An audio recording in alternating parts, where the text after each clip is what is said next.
and everybody's having a lot of fun.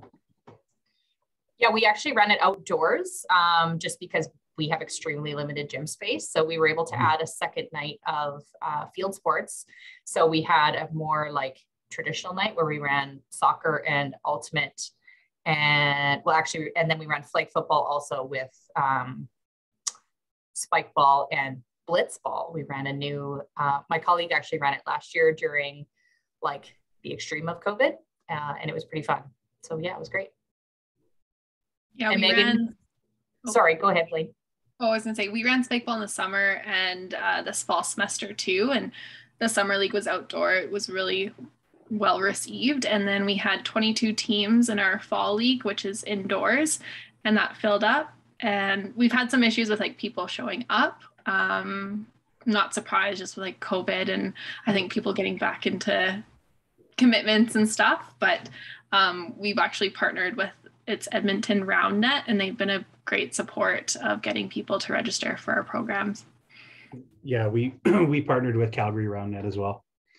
So Layne, they're currently supplying all the equipment for us. Nice. Layne, what school are you at? Sorry, I'm with the University of Alberta.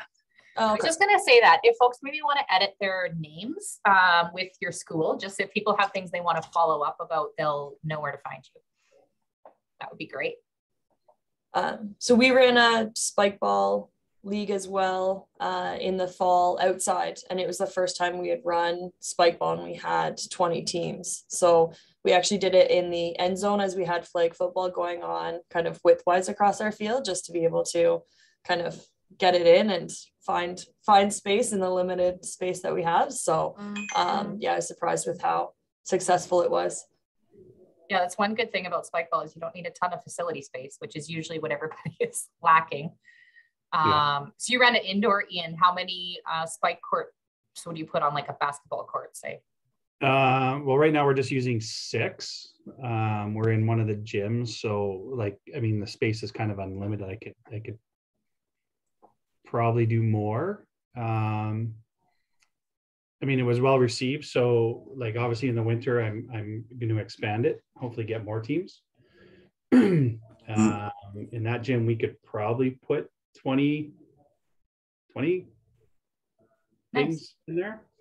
I don't think I'll get that many, but yeah, the plan is to like in the spring and summer and next fall, move it outside as well. How did folks run it in terms of games? Like, I ran it this fall outside on a turf field as well. Very surprised that it turned out. People like spike ball. We had about 40 teams. But how did people run it? Like, I ran it half-an-hour games, and they play how many ever games they want, and then they played another team for another half an hour. I'm interested to see how others ran theirs. We're kind of doing it like volleyball, like a best of 3. And we I think we go to 15. I'm not exactly sure.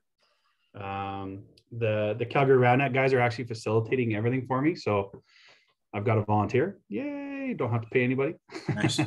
But that's going to change. But and they play double headers. So yeah, okay. So similar to kind of what I'm doing. I think we run to 11 or 14, and they could fit how many ever games in like half an hour, and then do a double header with another team at half an hour. Okay. Yeah, kind of the same format. Yeah. Yeah. We were just running 45-minute games, best of 3 series.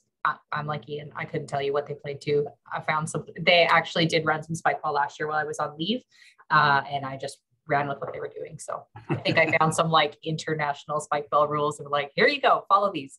But say it's popular at our school. Like, students just had their own nets and they play drop in when the field's open or they're on the commons field or whatever. So it was just kind of one of those no-brainers to say, like, people are playing it, we might as well facilitate it as a league. So I actually ran a like just for fun league and a competitive league with 12 teams in each league. Right. Yeah, we're also considering, because we've got squash courts here and they're not fully utilized during the day. In the evenings, they're quite busy, but we're considering doing some drop-in spike ball in those facilities as well. So that's another option too for folks. Good call. On the note of some daytime programming, so just to kind of shift the conversation a bit, I'll share a bit of a success for something new we tried this year. So our intramural leagues fill up like crazy fast because we don't have a lot of facilities here at UBCO. So we tried facilitating some kind of, as a result of COVID, the way we had to run drop-in was like by registration for, I'm sure a lot of you had to do that as well.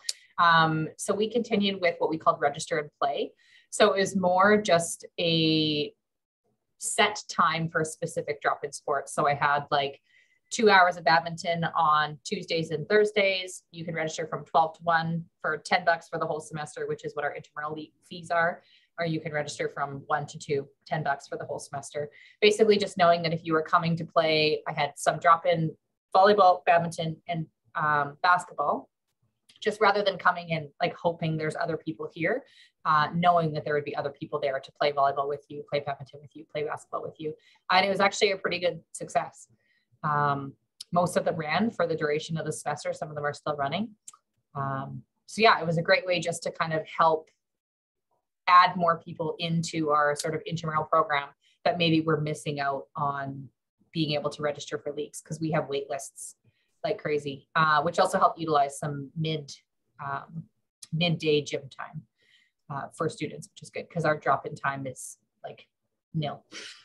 Basically, we have one gym with 2 3/4 courts with full men's and women's varsity volleyball and basketball. So yeah, gym time's a premium here. I had a quick question about that actually. We've never tried drop-in times. Do you still have like timekeepers and officials and everything like that? Do you keep score or is it just?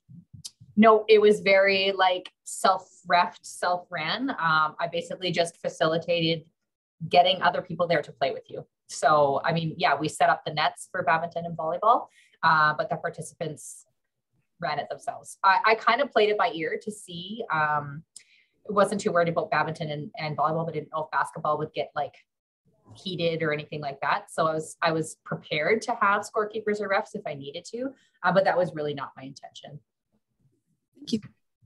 Yeah, we've done a similar thing here as well, where we've got designated drop-in times, and we're kind of on the verge of thinking about opportunities for folks who maybe are new to the sports too. So having someone there to facilitate and do some like beginner kind of skill development with folks during those drop-in sessions. So we're kind of in the works of thinking on how we can kind of bring some of those people back into intramural sports as well. So if anyone has thoughts on that, happy to hear them.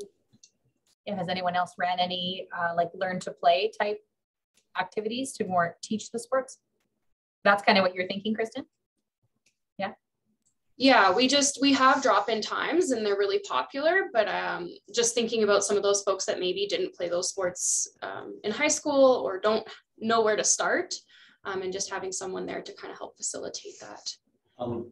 Thinking about a little bit about my own sport experience, how I kind of learned a lot of what I did with volleyball was I was at a volleyball league in Toronto, and they would offer 1 free hour of instructional programming before the league play. So you could kind of just come and have one of the staff there would run some instructional stuff before, and that was always free to the people who were registered in the league. And I found it valuable. I mean, it wasn't super heavily attended. Like they would get like 15 to 20 people sometimes, but they did have like 8 or 9, or I think 8 courts of volleyball. So considering how big the league was, 20 people really isn't that many, but I think the people who were pretty, they would frequently go to that. And they definitely got more attached to the sport, just like myself. Would they run it like each night before the league started, or they would run it like the week before the league, each night? Yeah, so every single night. So they were a volleyball facility. It was Beach Blast. It's like an indoor volleyball facility. And so for every single night of the week, because that's all they do, that's their entire business is volleyball, they would have a 1 hour drop-in session. And they wouldn't like add staff if like more people came or less people came.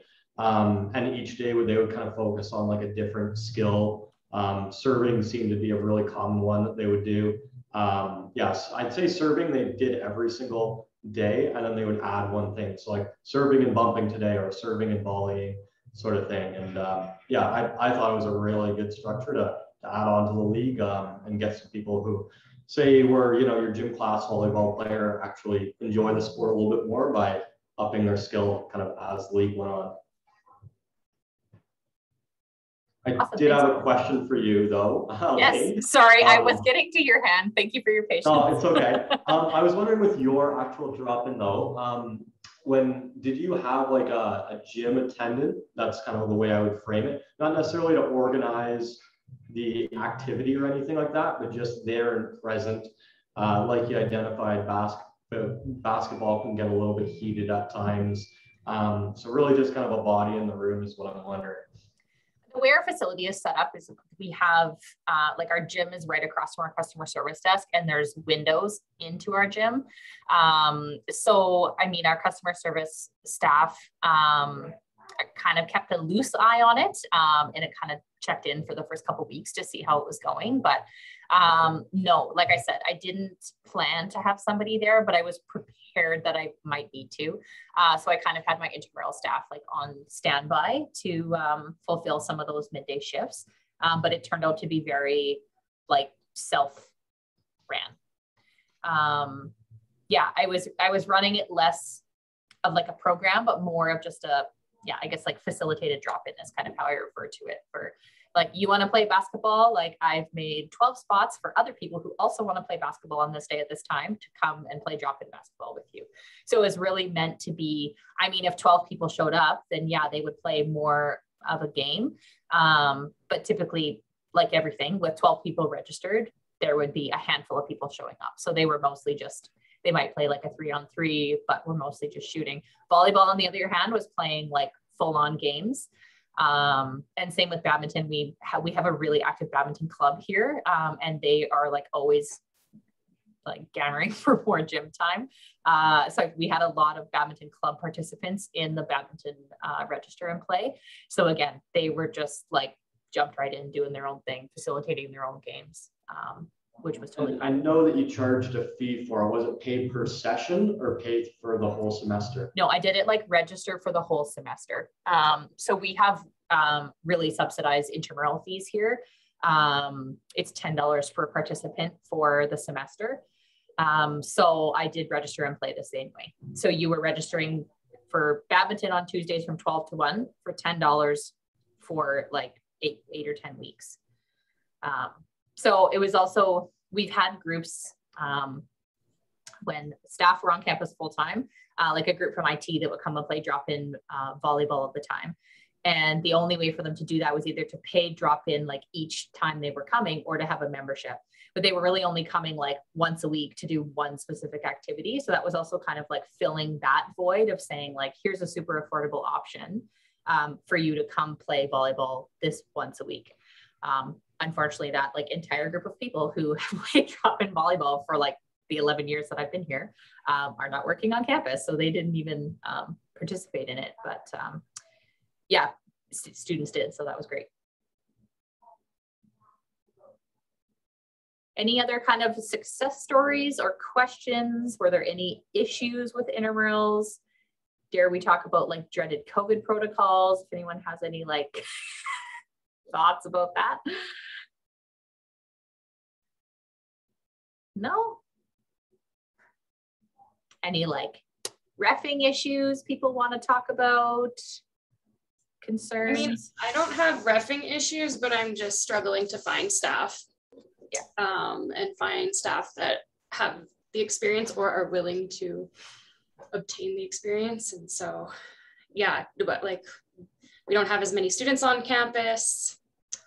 A lot of them have found jobs during COVID elsewhere. So yeah, just navigating that. But yeah, are you running like the full capacity of intramural leagues that you've been running in the past, but then with less students on campus? We've reduced it. I've kept it pretty bare bones just because I came in right like by the time my onboarding was done. I had 2 weeks to get everything up and running here at Mount Royal. So I kept it pretty bare bones what had already been done in the past, but it's definitely reduced numbers when I look at what's been offered in the past. So I'm hoping winter will pick up a bit, but yeah, staffing shortages are a common problem everywhere. I think the McDonald's around Kelowna have like lawn signs that say like hiring $17.50 an hour. It's crazy, like just crazy. Layne, I see you have your hand up.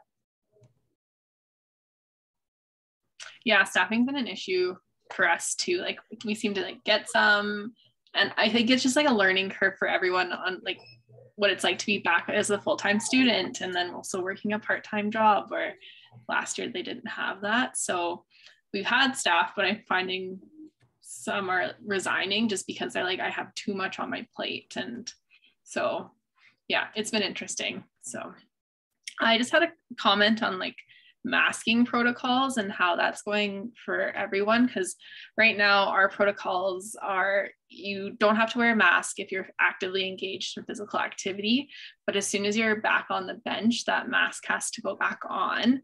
And that's been a huge problem, like people just not complying with that requirement. So I'm just curious if anyone else has that similar protocol, if they're doing something different, and how they've kind of addressed that issue if you do have that in place. We've kept masks on. So something that like if anyone in Ontario is going and playing like in an outside league, like a community league anywhere, they have to wear their mask kind of going in, but once they're playing, they don't have to.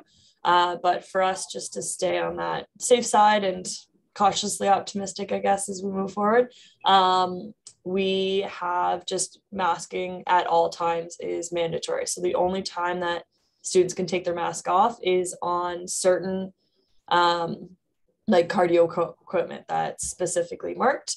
But otherwise then, yeah, they're playing basketball and volleyball, like all the indoor sports, they are staying masked.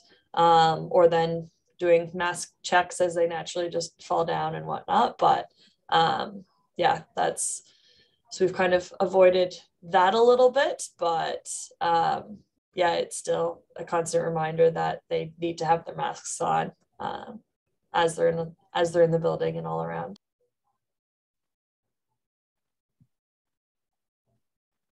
Others comments on masks?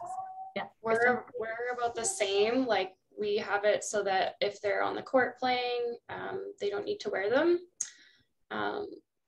We have had issues with folks not complying with that, obviously. And in that case, like our recreation staff here have been like, you can give a warning, and then after that, like they will either escort you out or they will call security, and security will kind of handle it from there, because it has been a very tasking job for our customer service staff to navigate over the past few months. So we're kind of in a similar situation. Yeah, we have similar protocols where they ask them to leave and then call security. But unfortunately, we find like specifically with our UAPs, they're so stretched thin that they can't always help and respond to our staff. So you think by now we would know, people would know, but thank you. We're pretty much the same. I mean, University of Calgary has a mandatory mask bylaw, so they got to wear it before and after, but we don't enforce it when like a sub, like when they're going to the bench, like for basketball. We do tell them before the season starts that it's highly recommended that you wear it, but it's still under the participating in sport. So we haven't had to call campus security, but last fall we did. But yeah, I think the majority of the students have some sort of common sense. So, right? We like to think so, don't we? We try, yeah.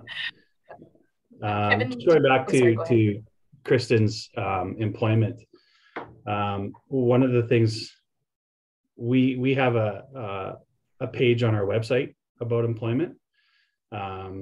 So for Intramurals, it's always open and we're always getting applications. I don't know if this is the new trend, but I started getting tons of email applications in August. People are wanting to work, right? I would say the majority of them are international students that are looking for the job. But I mean, it was a good problem to have. I've never had that before. And now that our next semester's getting close to, well, registration just opened for us, but now the next set of emails is coming out. But one thing I might suggest is email the teams and say, hey, look, we're short refs and we can't run the league without refs. Anybody in your team interested, or do you know anybody? We've done that before, and it usually pulls in one or two. Kevin, you have another question or comment? Yeah, it kind of tying a little bit of the staffing and the COVID issues together. So we do have staff for all of our leagues. What I'm finding is more our staff are just extremely underdeveloped from what I've experienced in the past working in campus rec. Like I'd say a typical year, you probably have 60 to 70% of your staff returning, and we're probably more like 20 to 30%. So we have supervisors that have never supervised anyone in their life before. And that obviously just trickles down to issues. And me being here, this is, I guess, my third or fourth week. I can't even remember now. It seems like time is flying. One thing I'm noticing as I do kind of drop-ins to my leagues is that specifically with COVID policy, our student staff and our student staff supervisors are very liberal when it comes to that sort of stuff. Like I came into basketball last night. It was my first drop in there, and just they're supposed to clear the gym each time and then bring people back in. And I left at one point. I came back an hour and a half later, and there were the same patrons walking around. So like the gym wasn't cleared. None of that was done. And with really only 2 weeks left of intramurals, how much do you really want to disrupt things, right? Like that's kind of my challenge and my balance is like I came in halfway through the season, and how much do I want to disrupt when things are kind of in progress? Like it's easy to set that precedent at the start of the season. When things are kind of in motion, it gets a little bit difficult. And so I think our real issue is like staff development and staff training at the forefront, and not really realizing how far behind our staff are from a developmental process, and being able to kind of invest in them enough. So I'm interested to hear whether schools kind of addressed staff development maybe a little bit more intentionally this year than in other years, and also if other people are having that same issue across the board. Jackie has her hand up. Yeah, I was just going to mention that something to help with finding referees or sport-specific skilled staff was that Layne would really try and work the intramural sports schedule to complement the varsity training schedule. So competitive basketball would run right after a men's basketball practice, freeing up some of those athletes to be available to be a referee for those nights. Same with volleyball or soccer, just having those sort of at available times where those athletes could be of some use to her. And then just going back to the masking for athletes on the bench, we consulted Via Sport a lot, especially over these past couple of weeks, just with our varsity competition starting up. And Via Sports sort of left it to the facility to determine what the field of play actually is. So that gave us a lot of freedom to include the bench in the field of play, because they actually said they changed the wording from actively engaged to an active participant. And the people on the bench are still participants. So if it was somebody that's not dressed playing, then they would need to wear a mask. But if they were an active sub moving in and out of the game, then they were not required to wear a mask, even if they weren't on the actual playing surface. So those were just a couple of things that we got clarification on this last few weeks. Thanks, Jackie. Jackie's the head of our local safety committee. So she's basically been the COVID police at our facility for the last 2 years, which has been super helpful. Yeah, and I wanted to add one more note on the staffing. student services wide, but also specifically within athletics and recreation at UBCO, we do a spring hiring fair, actually. So all of the student leaders across student services actually started with residents. They've always done their hiring in like January, but we typically do all of our hiring in March for the following year. So Jackie specifically gets oodles of resumes for our customer service staff. But on the application, like we have a check mark, like, do you want to work customer service? Do you want to work in the fitness center? Do you want to work for Intramurals? Do you want to work for varsity events? Do you want to be a sport club coordinator? Like we just have everything listed on there because some students don't even know what's available. They just hand their resume into the customer service desk. And like they just want a job, right? But we're like, hey, we don't have any spots in customer service, but I see you played high school volleyball. Do you want to be a volleyball supervisor? And they're like, yeah, sure. And then it's nice from like an operational side where going into the summer who 95% of your staff are going to be come September. So that just, yeah, it's a little more work. Like we squeeze it in before exams start, but for the students' peace of mind too, they leave for the summer knowing that they have a job next year.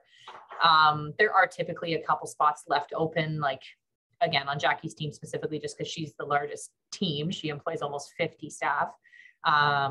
She'll keep maybe 5 spots open for the summer for some latecomers or some varsity athletes that need some income or something like that. But we have 95% of our staff teams set to come like the last week in March. So that's really helpful. And we do like a group carousel interview for all of the positions across athletics and recreation. It helps us too to kind of, like we said, students don't know what they're applying for, but we're like, actually, I think your skill set fits you over here. And they're like, all right, sure, I'll do that. So it's been good for us.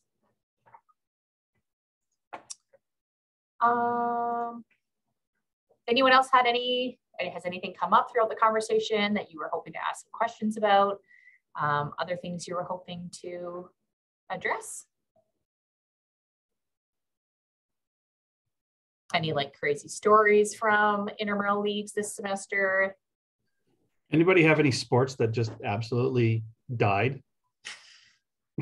Like not a gradual death that just died? Dodgeball. European handball.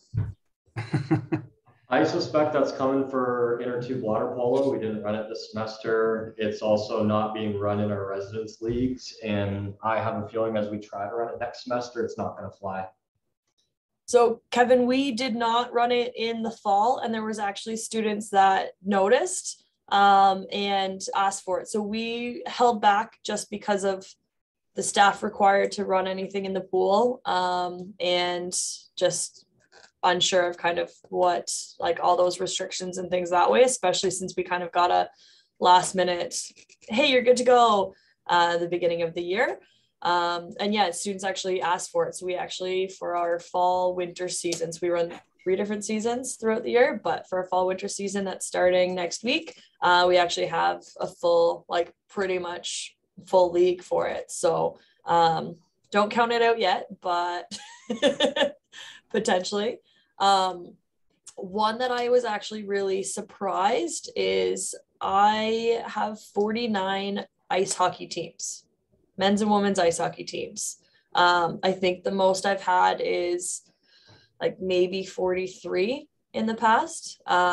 Yeah, so I was thinking like, hey, people weren't necessarily going to have their equipment or all of that, but ice hockey was one that absolutely I was shocked with and needed to get more ice time to then just to be able to accommodate all the teams that wanted to play. So I guess on the opposite side, have any leagues like surprised you?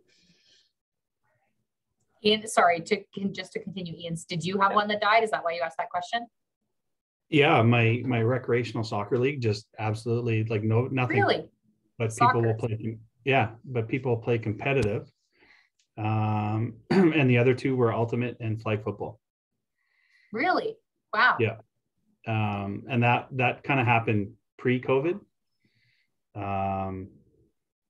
So I tried to revive it this fall, but nothing. Wow. I think it's dead.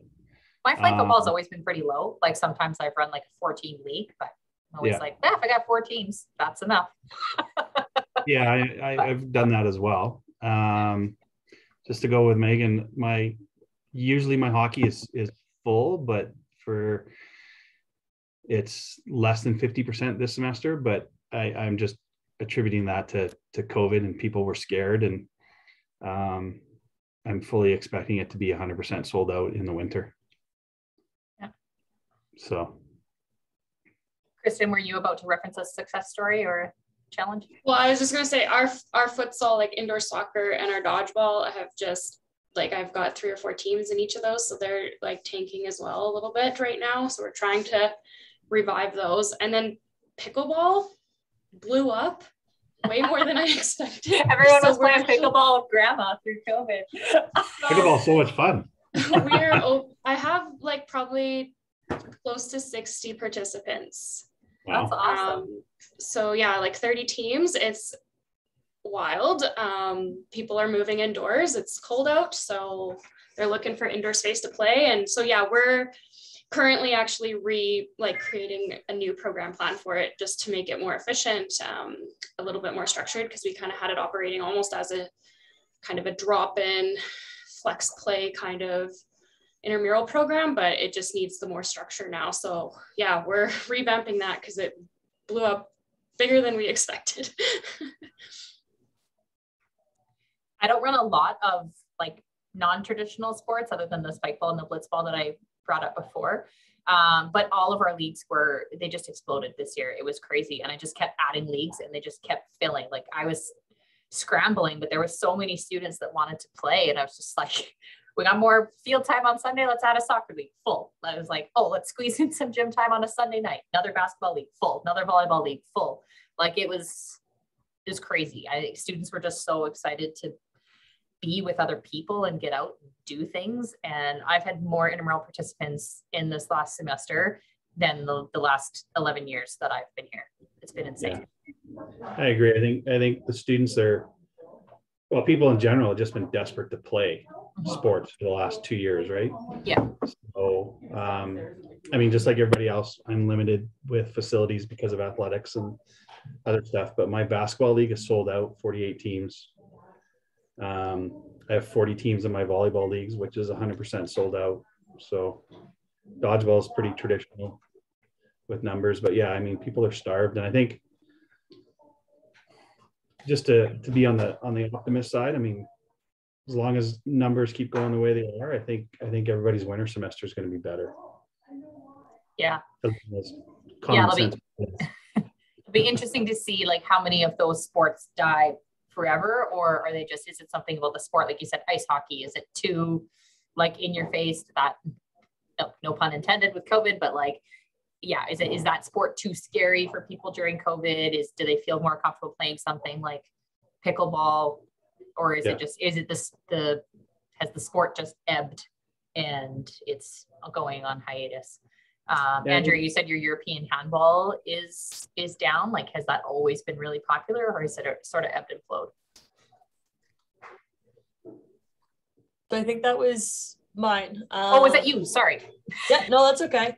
And it's always run. Like we've had 2 different nights of it that have always run, but I think we had just like 2 teams total sign up maybe this year, or maybe 1 and then a couple of individuals like free agents. So yeah, it was very, very odd.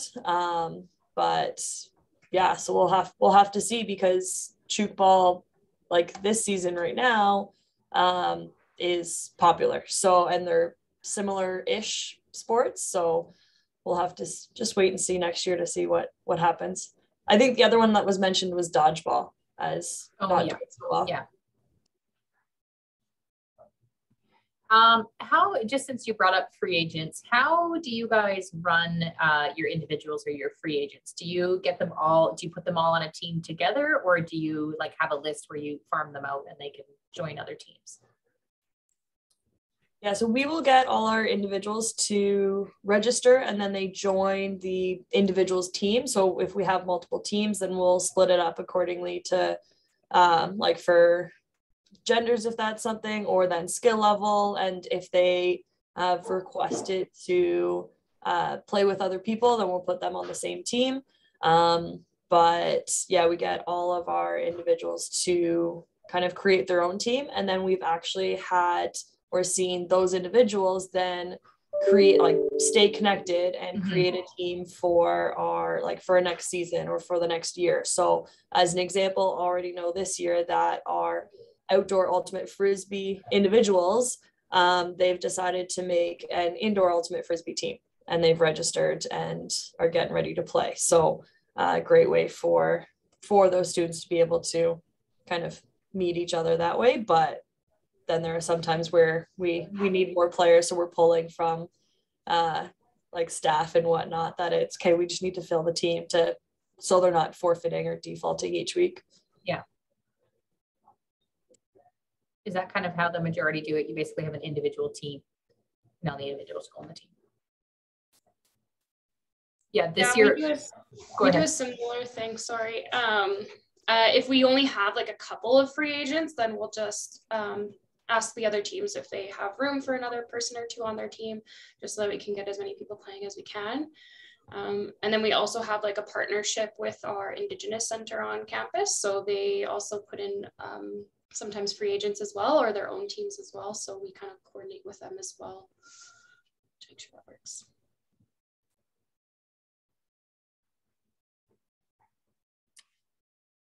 Yeah, this year was a bit different for me because, like I said, I just had so many participants, so I didn't have an issue with the individual teams. But in the past, I found that a constant jostle between, like, I'm holding a team spot for individuals, but I'm not getting a ton of them. But then I have a wait list for teams, so either have to like call these like 3 or 4 students to be like, sorry, like you can try to come and make some friends, but like we have to fill the team spot with another team, or the opposite problem where, I mean, I was able to catch it early enough this year when I said I added that basketball league. I just had like oodles of individuals and so many on the wait list that I was able to like grab another team spot before it filled up, and just open up another individual team. But usually the team spots go so fast that I don't have the ability to do that. So I've let like 12 individuals in because I kind of overfill the individual teams because some people don't show up. But yeah, it kind of worked out this year, but it's always a bit of a constant battle between letting the individuals in. I've moved to putting one individual team. I mean, I have much smaller leagues, like Ian's talking about like 40 team leagues. Like I said, gym space, I have none. So I have like, if I have a 12 or 16 team league, that's like the biggest league I have. So I've had like one individual team per sport, not necessarily one per league. So if I'm running beginner, intermediate, and competitive volleyball, then I have like an individual team only in intermediate volleyball, not in all 3 leagues.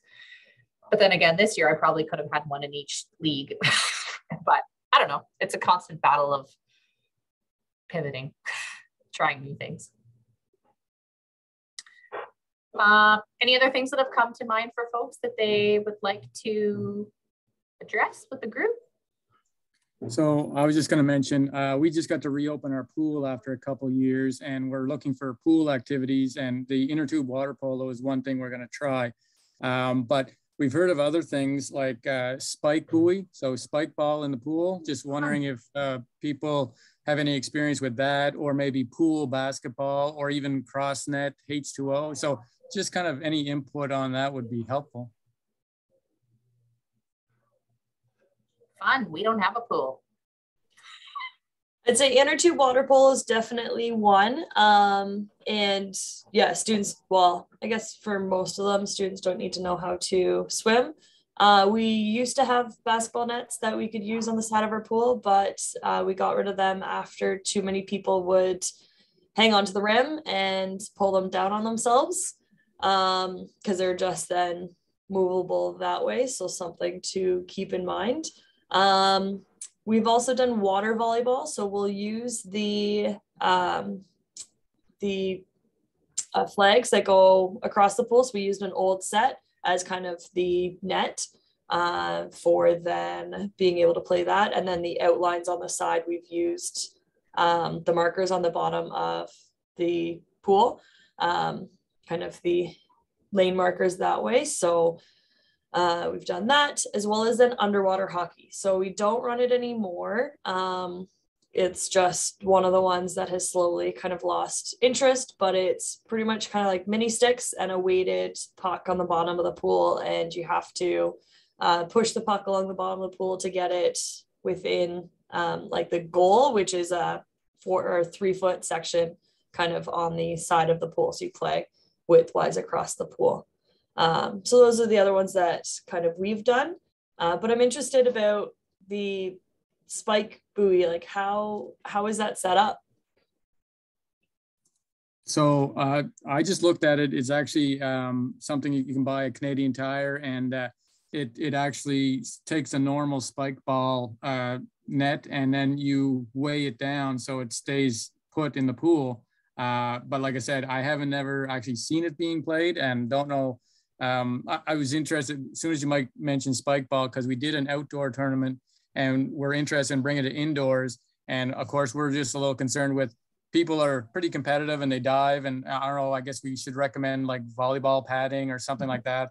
But we also have can jam, which is the Frisbee in the barrels or buckets, but we tried a tournament and no one took it. So we don't know if can jam is a thing to try indoors with the spike ball. But again, that's there's kind of a few new things, and I'm interested in the blitz ball. That's another one that kind of piqued my interest. Joe, I don't know if you were on the call closer to the beginning, but Ian at University of Calgary said he was running like 6 spike ball courts and an indoor basketball court this semester, and it worked well for him. So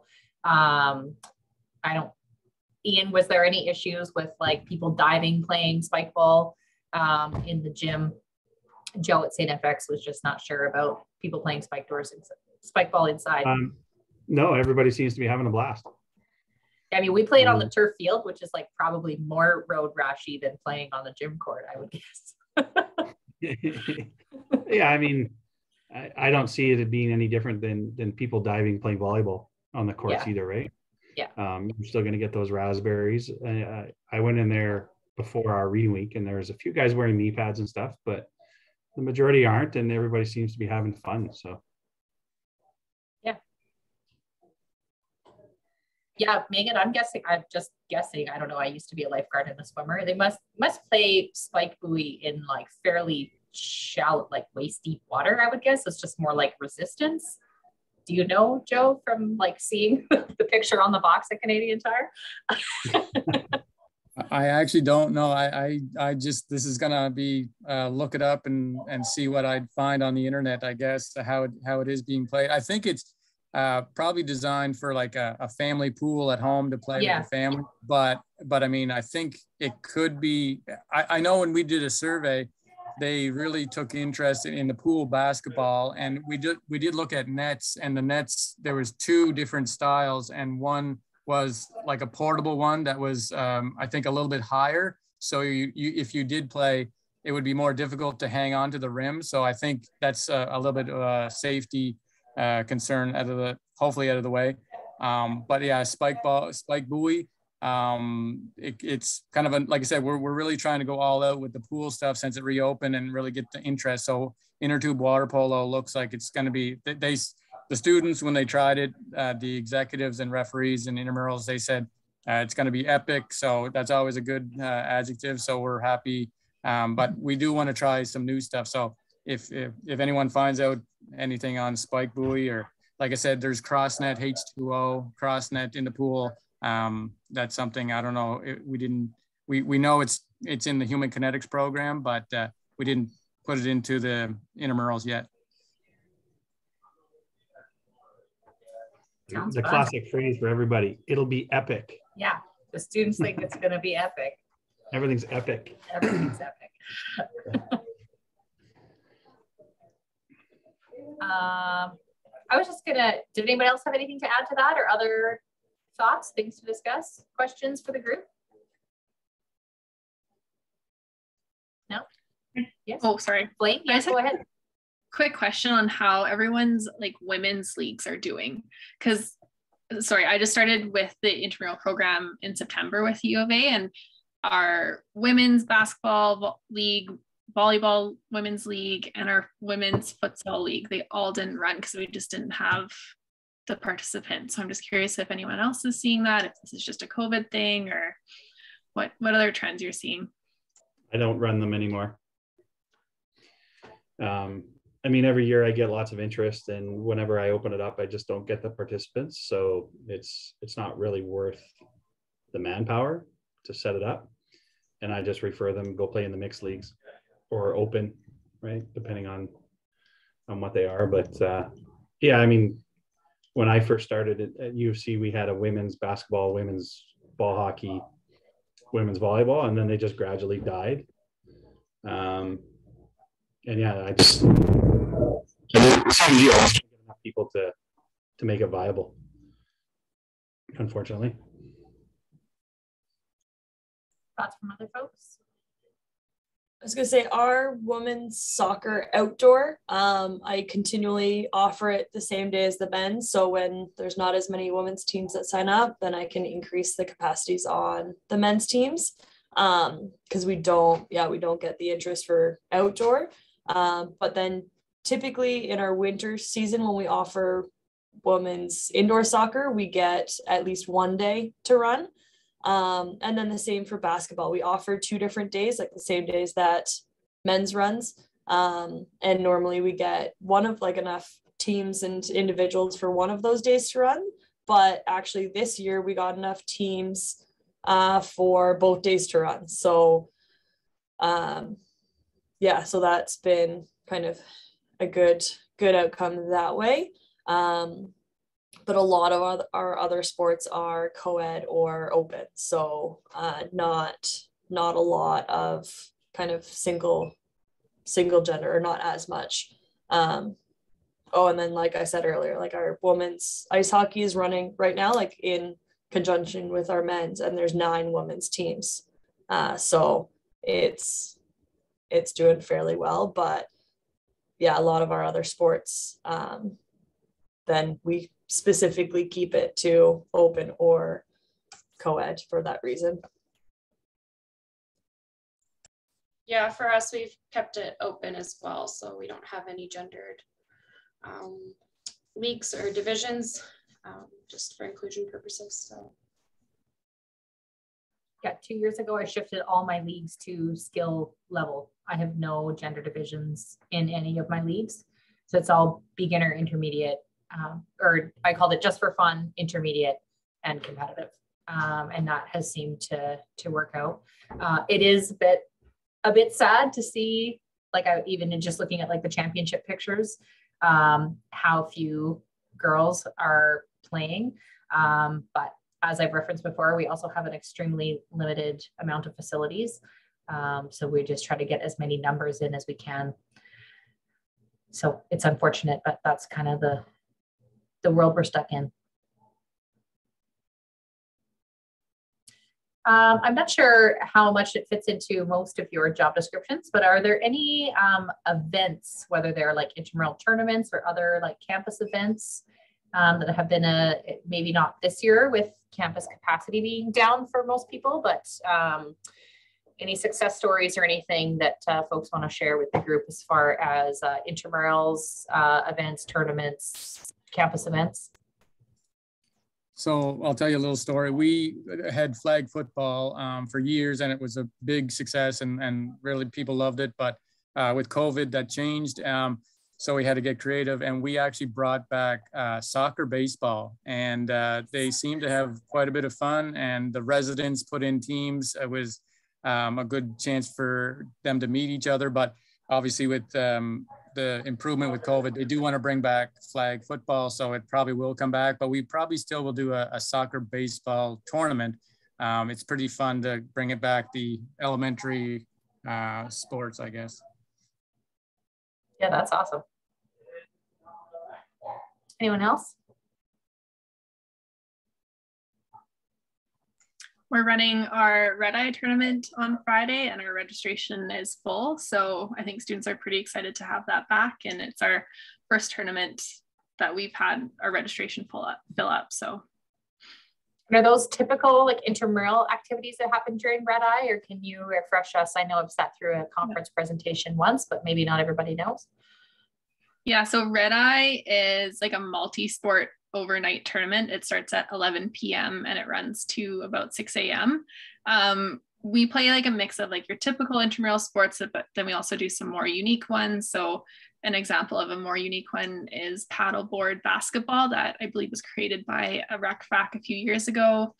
We're going to do cricket. We have an e-sport activity. And then we're also doing like kinball, handball, dodgeball. So. And every team plays every sport? Yes. Yeah. Cool. Yeah, so we have 22 teams and they each play 11 different sports. Fun.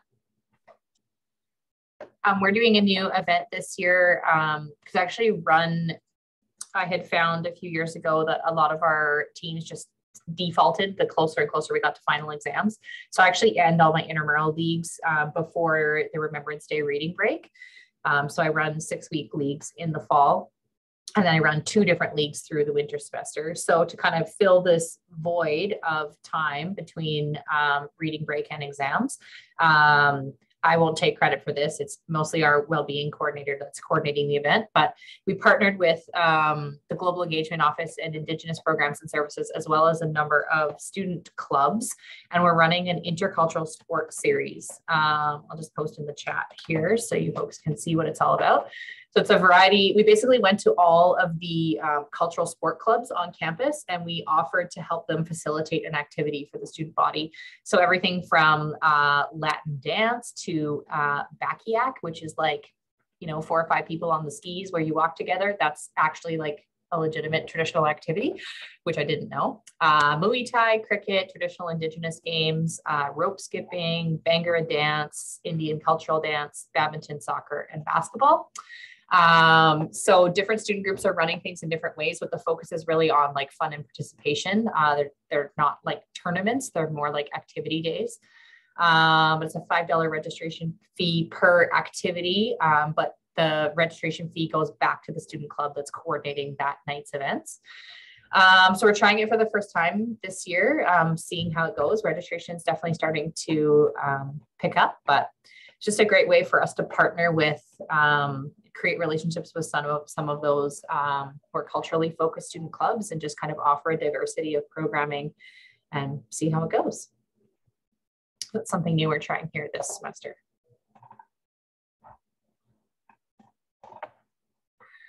With 3 minutes left, does anybody else have any other burning thoughts or questions for the group? No? All right.